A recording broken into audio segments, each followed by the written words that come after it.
नमस्कार, आप देख रहे प्राइम टीवी। मैं हूं आपके साथ आरती तिवारी। वक्त हो चुका राष्ट्रपति का। हंगामे, विरोध और प्रदर्शन और धक्का मुक्की के बीच संसद का शीतकालीन सत्र आज समाप्त हो गया है। संसद में इस बार हर वो चीज हुई जो अब उससे पहले कभी देखी नहीं होगी। इस बार सत्र इतना हंगामेदार रहा कि बात राज्यसभा उपसभापति के अविश्वास प्रस्ताव तक पहुंच गई। इसके अलावा संसद में पहली बार धक्का मुक्की भी देखने को मिली। सत्र की समाप्ति के समय भारतीय जनता पार्टी के सांसद अपराजिता सारंगी ने प्रियंका गांधी को एक बैग गिफ्ट किया जिस पर 1984 लिखा हुआ था और वो खून से सना हुआ था, जो सिख विरोधी दंगों की याद दिला रहा था।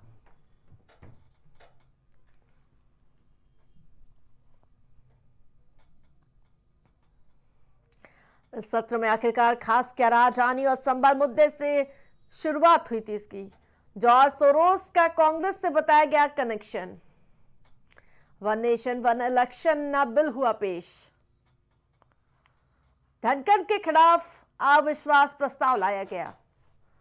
प्रियंका गांधी के बैग ने सुर्खियां बटोरी। संसद में संविधान पर चर्चा की गई। अमित शाह के बयान से देश भर में प्रदर्शन। संसद में पहली बार धक्का मुक्की हुई। विवाद और उसके साथ साथ प्रदर्शन की भेंट चढ़ा पूरा सत्र। अडानी और संबल मुद्दे से हुई शुरुआत। जॉर्ज सोरोस का कांग्रेस से बताया गया connection. One nation one election bill पेश नहीं हुआ। प्रियंका गांधी के बैग ने खूब सुर्खियां बटोरी। संसद में संविधान पर चर्चा की गई और उसके साथ साथ इस बार संसद में संविधान पर चर्चा नहीं हो पाई। और आपको बता दें कि जिस प्रकार से चर्चा के दौरान बाबा साहेब भीमराव अम्बेडकर पर खूब सियासी रोटियां सेकती हुई विपक्ष सत्ता पक्ष नजर आया।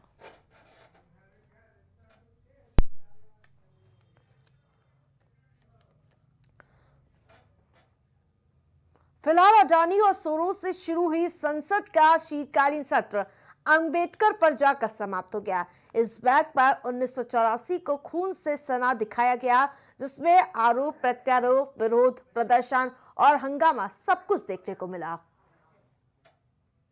तो वहीं खबरों में आगे बढ़ेंगे, जहां संभल में से खबर सामने आई, जहां संभल पिछले काफी समय से सुर्खियों का केंद्र रहा है। चाहे वो मस्जिद को लेकर हिंसा हो, राजनीतिक दलों की संभल जाने की जिद हो, या फिर अब मंदिर और मस्जिद को लेकर रोज हो रहे खुलासे, संभल ने लगातार सबका ध्यान अपनी ओर खींचा हुआ है।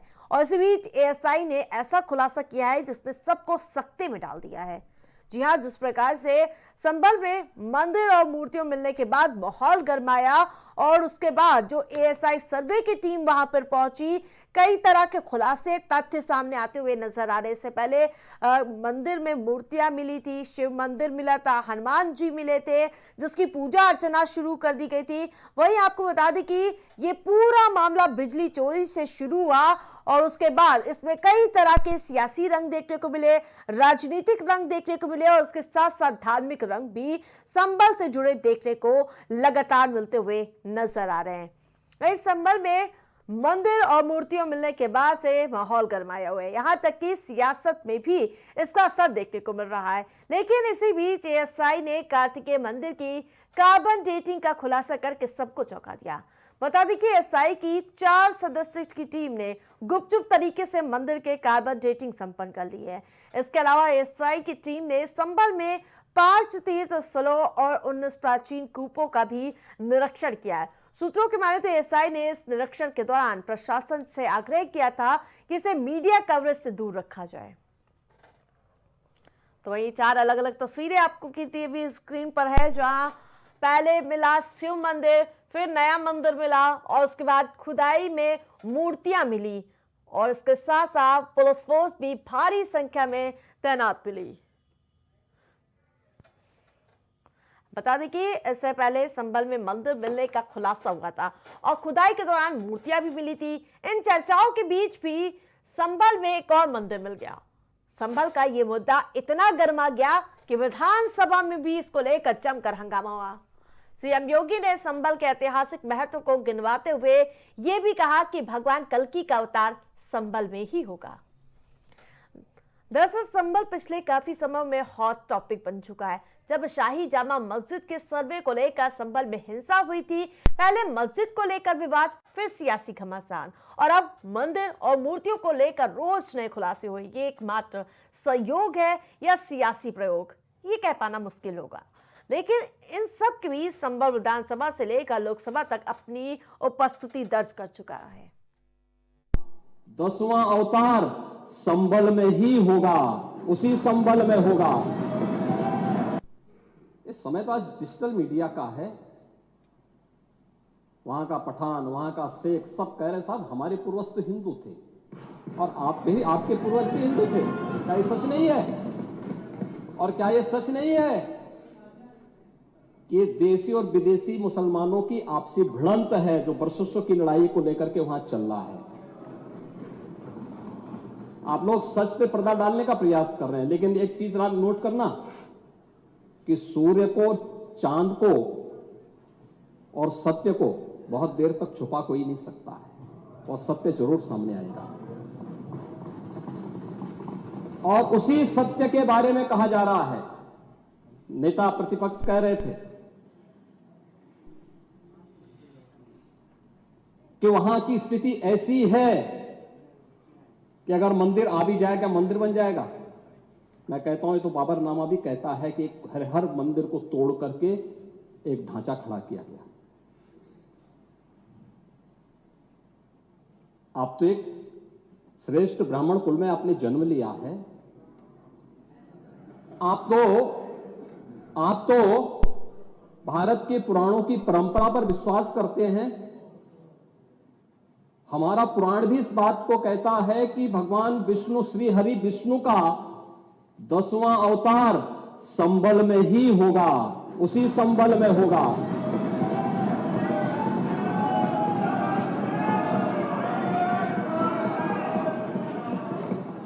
और यह तो केवल सर्वे की बात थी। माननीय न्यायालय के आदेश पर जिलाधिकारी का मतलब जिले। मध्य प्रदेश की राजधानी भोपाल में आयकर विभाग ने बड़ी कार्रवाई को अंजाम दिया है, जहां आईटी की रेड में 52 किलो सोना और 9.86 करोड़ रुपए कैश बरामद किए गए। चौंकाने वाली बात यह है कि इतना सारा सोना और कैश जंगल में खड़ी एक कार से बरामद हुआ है। इतनी बड़ी मात्रा में सोना और कैश देख आयकर विभाग के अफसर भी दंग रह गए। जहां आपको बता दी कि पुलिस कमिश्नर के मुताबिक इनोवा कार से कुल 9.86 करोड़ रुपए कैश मिला है। ये रेड 2 दिनों से चल रहे लोकायुक्त और आयकर विभाग की संयुक्त कार्रवाई का हिस्सा थी। इससे पहले भी आयकर विभाग की टीम ने एक कंस्ट्रक्शन कंपनी के 51 ठिकानों पर छापेमारी की थी। लेकिन सवाल यह है कि सुनसान जंगल में लावारिश कार के, जो एक सुनसान एरिया में लावारिश कार थी, उसके अंदर इतना सारा कैश कहां से आया और अगर कोई छोड़कर भागा तो क्यों? हालात को देखते हुए यही लगता है कि ये किसी अवैध तरीके से कमाई गई रकम है। फिलहाल इस पूरे मामले की जांच पड़ताल पुलिस प्रशासन कर रहा है। तो लेकिन जिस तरह से ये तस्वीरों में आप देख सकते हैं कि इतनी भारी मात्रा में कैश बरामद हुआ है, जिसके बाद कई तरह और इसके साथ साथ हर एंगल से इस पूरे मामले की जांच पड़ताल जारी है।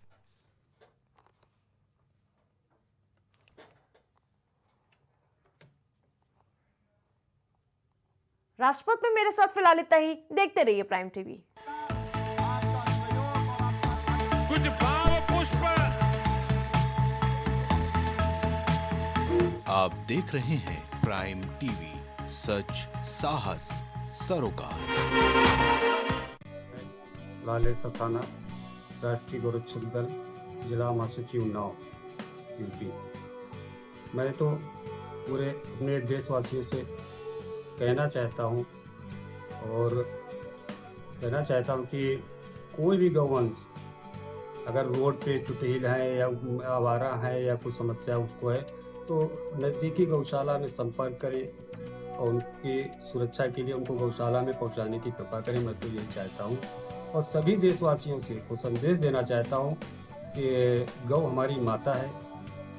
जब हम अपनी माँ के जिस तरीके से मैं अपनी माँ को कर रहा हूँ उसी तरीके से गौ माता को भी करना चाहिए हम लोगों को। ये हम चाहते हैं, सभी से उम्मीद रखते हैं। और जैसे कोई दिक्कत है, जैसे कभी गौशाला आप लोगों को नहीं मालूम है कि गौशाला कहाँ पे है, तो आप एक नंबर ले लीजिए, उस नंबर पे आप संपर्क करिए। अगर आपसे नहीं हो पा रहा है तो आप संपर्क करिए उस नंबर से कि तो हम लोग उसकी सूचना उसकी व्यवस्था करेंगे। 87 95 94 43 50 इस नंबर पे आप लोग संपर्क कर सकते हैं।